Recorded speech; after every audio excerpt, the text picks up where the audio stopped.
Hey there, folks. Welcome back to our channel. Today, we're going to dive into the world of making millions online. Now, let me be clear.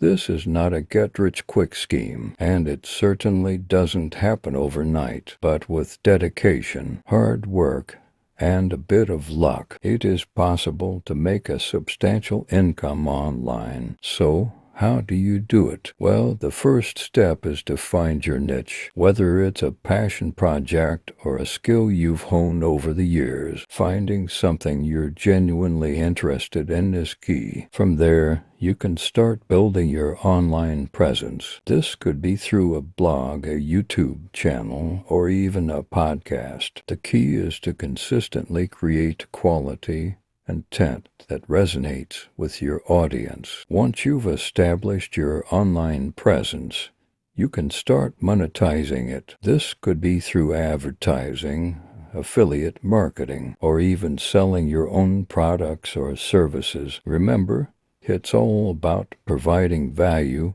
to your audience. Now, I'm not going to sugarcoat it.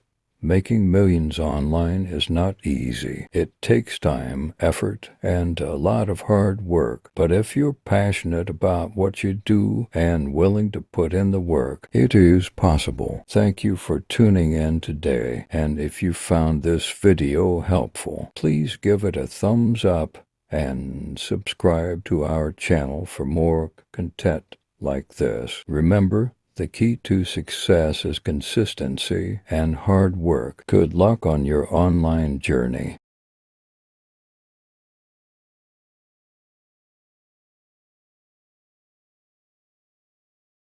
You can make it. Trust your mind.